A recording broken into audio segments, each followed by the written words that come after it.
पहले हम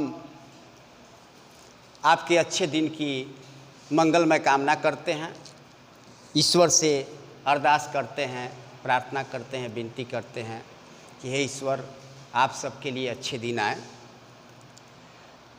साथ ही एक दिशा देना चाहते हैं, एक दिशा आपको देना चाहते हैं, एक दिशा दे रहे हैं।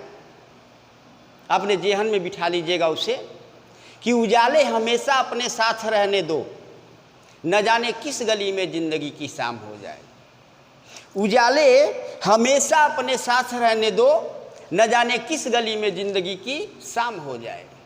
कब कैसी परिस्थिति आ जाए, कब कैसा समय आ जाए, कुछ कहा नहीं जा सकता। इसलिए अपना सारा हिसाब किताब संभाल के रखना है, संभालना है। हम विद्यार्थी हैं, हमारा कर्म है विद्या को अर्थ करना, विद्या को ग्रहण करना। हम उस विद्या को ग्रहण करते समय जिन जिन चीज़ों की आवश्यकता है, जिन जिन वस्तुओं की आवश्यकता है, उन वस्तुओं को इकट्ठा करना और उनसे समय समय पर उसका उपयोग करना, यह हमारा कर्तव्य है। साथ ही एक बात और कहेंगे कि आप विद्यार्थी हैं, आप पढ़िए, पढ़ने के अलावे कोई रास्ता नहीं है। पढ़िए, ध्यान दीजिए, अधिक से अधिक समय आपके पास है। आप जितना अधिक समय पढ़ने पर देंगे, आप उतना ही अधिक सफल होंगे। आइए इसी को देखते हुए आज हम आपके सामने संधि लेकर आए हैं। संधि, संधि क्या होता है? सबसे पहले आप जाने होंगे वर्ण, वर्ण या अक्षर। बार बार बताया गया, बार बार बताया जाता है कि वर्ण या अक्षर किसे कहते हैं? वर्ण ध्वनि को कहते हैं, ध्वनि को। अर्थात वर्ण ध्वनि का ध्वनि की सबसे छोटी इकाई है। वर्ण ध्वनि की सबसे छोटी इकाई है। वर्ण अर्थात अक्षर, अर्थात लेटर, जैसे क ख ग, जैसे ओ आई आदि आदि आप जानते हैं। इस वर्ण के बाद इसमें बार बार बताया जाता है, यहाँ बताया भी गया है कि वर्णों के आपस में मिलने से, वर्णों के आपस में मिलने से, ध्यान देंगे, वर्णों के आपस में मिलने से जो विकार या परिवर्तन होता है उसे संधि कहते हैं।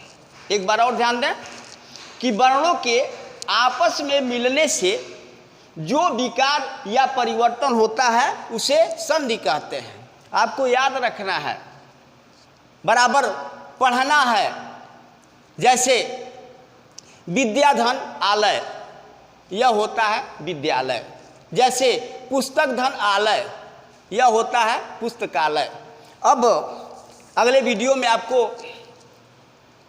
संधि विच्छेद बताया जाएगा। यहाँ संधि के बारे में चर्चा हो रही है, संधि के बारे में बताया जा रहा है कि संधि किसे कहेंगे? वर्णों के आपस में मिलने से जो विकार या परिवर्तन होता है उसे संधि कहते हैं। संधि का शाब्दिक अर्थ होता है मेल। अब देखिए अगला पॉइंट है आपका संधि के प्रकार। संधि कितने प्रकार के होते हैं? संधि 3 प्रकार के होते हैं। पहले को कहते हैं स्वर संधि, दूसरे को कहते हैं व्यंजन संधि, तीसरे को कहते हैं विसर्ग संधि। स्वर संधि, व्यंजन संधि, विसर्ग संधि। अब स्वर संधि क्या है? जहां 2 स्वरों के मेल से परिवर्तन होता है, जहां 2 स्वरों के मेल से, 2 स्वरों के मिलने से परिवर्तन होता है, वहां स्वर संधि होता है। 2 स्वरों के मिलने से जहां परिवर्तन होता है वहां स्वर संधि होता है। जैसे विद्याधन अर्थी, विद्याधन अर्थी, यह हो गया विद्यार्थी। जैसे विद्याधन आलय, यह हो गया विद्यालय। अब इसमें देखिए विद्या आ ओ, विद्या आ, क्या हो गया? आ हो गया। यहाँ भी ओ, यहाँ आ, यहाँ ओ, यहाँ आ, यहाँ आ।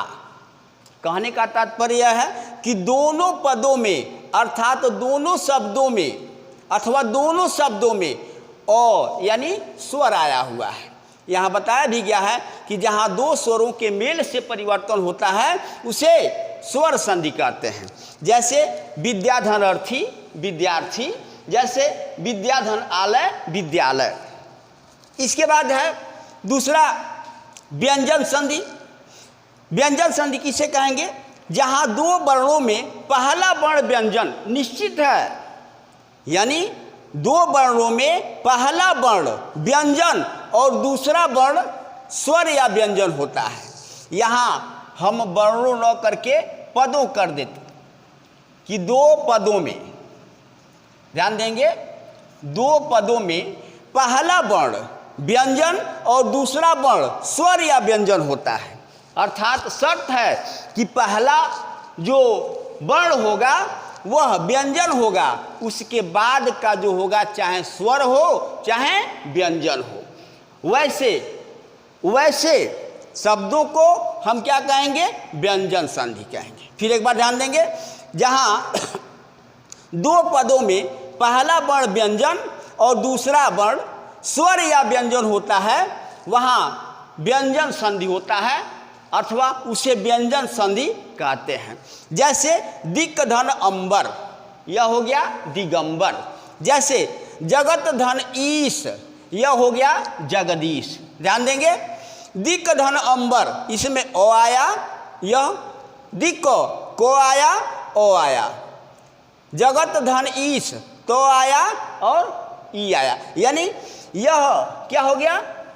व्यंजन हो गया और यह क्या हो गया? स्वर हो गया। यह क्या हो गया? व्यंजन हो गया, यह क्या हो गया? स्वर हो गया।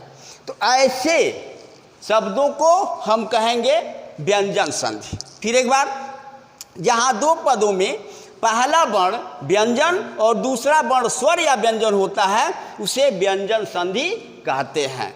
जैसे दिक् धन अंबर दिगंबर, जैसे जगत धन ईश जगदीश। फिर आइए इसके बाद तीसरा संधि का जो प्रकार है वह है विसर्ग संधि। अब विसर्ग संधि किसे कहेंगे? जहां विसर्ग का मेल स्वर या व्यंजन से होता है। जहां विसर्ग का मेल, विसर्ग आप जानते होंगे जैसे अह अह, विसर्ग का मेल स्वर या व्यंजन से जहां होता है उसे विसर्ग संधि कहते हैं। जहां विसर्ग का मेल स्वर या व्यंजन से होता है उसे विसर्ग संधि कहते हैं। जैसे निह धन चय बराबर होता है निश्चय। जैसे मनः धन बल बराबर होता है मनोबल। जैसे निह धन छल बराबर होता है निश्छल। जैसे निह धन आशा बराबर होता है निराशा। यहाँ क्या ध्यान देना है कि अह विसर्ग के बाद चाहे स्वर हो चाहे व्यंजन हो, यहाँ जो शर्त रखा गया है कि विसर्ग का मेल स्वर या व्यंजन से हो, वहाँ विसर्ग संधि होता है। फिर एक बार मैं दोहरा रहा हूँ इसे, आप इसे नोट कर लेंगे। स्वर संधि जहाँ दो स्वरों के मेल से परिवर्तन होता है। व्यंजन संधि जहाँ दो पदों में पहला वर्ण व्यंजन और दूसरा वर्ण स्वर या व्यंजन होता है। विसर्ग संधि जहाँ विसर्ग का मेल स्वर या व्यंजन से होता है। यह तीन प्रकार के संधियाँ, इन तीनों प्रकारों में आपको केवल स्वर संधि ही पढ़ना है, व्यंजन संधि अभी नहीं पढ़ना है। जो भी परीक्षा में प्रश्न आएंगे वह स्वर संधि से ही आएंगे। अब इसके बाद हम आपको बताएंगे कि स्वर संधि के कौन कौन से प्रकार होते हैं, स्वर संधि में क्या क्या आता है, आइए देखते हैं। स्वर संधि के प्रकार। स्वर संधि में देखिए 5 प्रकार होते हैं। पहले को कहते हैं दीर्घ संधि, दूसरे को कहते हैं गुण संधि, तीसरे को कहते हैं यड़ संधि, चौथे को कहते हैं वृद्धि संधि, पांचवें को कहते हैं आयादि संधि। इन्हीं पांचों प्रकारों से परीक्षा में आपके लिए प्रश्न पूछे जाते हैं। आपको इन्हीं पांचों प्रकारों को अच्छी तरह से पढ़ लेना है। केवल यहाँ पहचानने के लिए हम एक ट्रिक आपको दे रहे हैं, जिसने वह ट्रिक अपना लिया वह कभी गलत नहीं कर सकता है। उसका कोई भी संधि बिल्कुल सही होगा यदि वह इस ट्रिक को अपना ले, इस ट्रिक को समझ ले। जैसे देखिए दीर्घ संधि में बताया गया कि शब्दों के बीचों बीच आ, ई, ऊ आता है।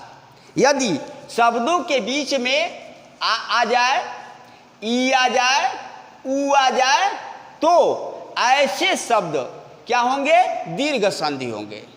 क्या होंगे? दीर्घ संधि होंगे। जैसे गिरीश, जैसे देवानंद, जैसे भानुदय, जैसे सीमांत आदि। फिर एक बार देखें, इसको समझे क्या करना है कि बीच में कह रहा कि आ आवे, आ, देखिए देवा क्या आ गया? आ गया। ई आवे, भानुदय क्या आ गया? ऊ आ गया। सीमांत माँ क्या आ गया? आ गया। सी क्या आ गया? ई आ गया। गिरीश क्या आ गया? ई आ गया। फिर देखिए जब आ, ई, ऊ यदि बीच में आ जाए तो वहाँ दीर्घ संधि होगा। यह आपको अच्छी तरह से रट लेना है, याद कर लेना है कि जहाँ शब्दों के बीचों बीच में आ, ई, ऊ आ जाए वहाँ दीर्घ संधि होगा। जिसमें भी आ की मात्रा लग जाए, बड़ी ई की मात्रा लग जाए, बड़ा ऊ की मात्रा लग जाए, वहाँ क्या होगा? दीर्घ संधि होगा। आइए उसके बाद देखते हैं दूसरा संधि, गुण संधि। ये गुण संधि, इसमें भी एक ट्रिक है कि शब्दों के बीच शब्दों के बीचों बीच या शब्दों के बीच ए, ऊ आता है। ध्यान रहे, याद करना आपको, ए, ऊ आता है। ऐसे शब्दों को हम कहते हैं गुण संधि, या ऐसे कहेंगे उनमें क्या होता है? गुण संधि होता है। जैसे देखिए महोदय, महोदय क्या आ गया? ओ आ गया। महोत्सव क्या आ गया? ओ आ गया। सुरेंद्र क्या आ गया? ए आ गया। योगेश क्या आ गया? ए आ गया, ओ आ गया। यानी कहने का तात्पर्य यह है कि शब्दों के बीच में यदि ए और ओ आ जाए तो वहाँ गुण संधि होगा। यह आपको याद करना है। जैसे महोदय, महोत्सव, सुरेंद्र, योगेश आदि। फिर इसके बाद तीसरा आएंगे यण संधि। इस यण संधि में क्या है? देखिए क्या ट्रिक है कि शब्दों के बीच में य, व, र से पहले आधा वर्ण आए। शब्दों के बीच में य, व, र से पहले आधा वर्ण आए, वहाँ यण संधि होता है। साथ ही एक बात और, एक शर्त और रखा गया कि यदि बीच में त्र आता है तो वहाँ भी यण संधि होगा। यदि बीच में त्र वर्ण आता है तो वहाँ भी यण संधि होगा। जैसे पित्रादेश, यहाँ देखिए अत्याचार, य के बाद, य के पहले, यहाँ शर्त रखा गया पहले आधा वर्ण आए, य के पहले आधा वर्ण। अभ्यास, य के पहले आधा वर्ण। स्वागत, व के पहले आधा वर्ण। यानी आपको इस बात को नोट कर लेना है, अपने ज़हन में, अपने दिलो दिमाग में बना लेना है कि शब्दों के बीच में य, व, र से पहले आधा वर्ण आता है तो वहाँ यण संधि होगा। साथ ही यदि बीच में त्र आता है तो वहाँ भी यण संधि होगा। इसके बाद हम आते हैं संधि के चौथे प्रकार में, वृद्धि संधि। चौथा प्रकार है वृद्धि संधि। इसमें देखिए शब्दों के बीच में औ, ऐ की मात्रा है।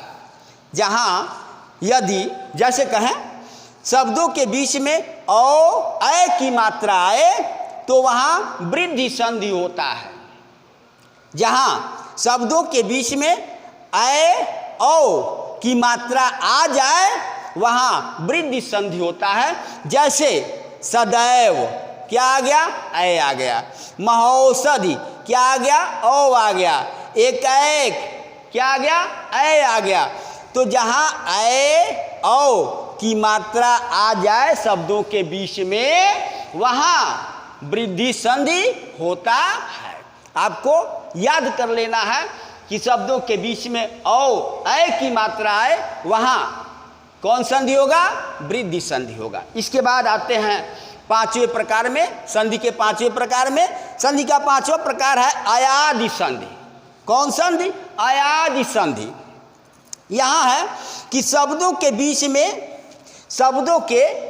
में ध्यान देंगे, यहाँ शब्दों के बीच में यो वो आए। शब्दों के बीच में यो वो आए, यो वो आए। शब्दों के बीच में यो वो आए। यदि शब्दों के बीच में यो और वो आता है तो वहाँ अयादि संधि होगा। शब्दों के बीच में यो और वो आए, यो या वो आए तो वहाँ अयादि संधि होगा। जैसे पवन, पवन, पवन, पवन में क्या आ गया, वो आ गया। कौन संधि होगा, अयादि संधि होगा। जैसे नायक, यो आ गया, कौन संधि होगा, अयादि संधि हो गया। जैसे पावन क्या आ गया, वो आ गया, कौन संधि होगा, अयादि संधि होगा। जैसे भवन, जैसे नयन आदि। ऐसे शब्द जिनके बीच में यो वो आए वहाँ अयादि संधि होता है। फिर एक बार ध्यान दें, स्वर संधि के प्रकार ही आपके परीक्षा में पूछे जाते हैं बराबर।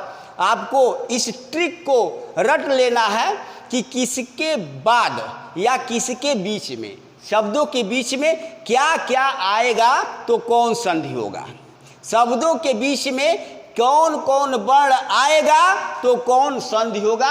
यदि आप रट लेते हैं, याद कर लेते हैं, समझ लेते हैं तो कभी स्वर संधि का कोई प्रश्न होगा आप उसको आसानी से हल कर सकते हैं, आसानी से उसको लिख सकते हैं।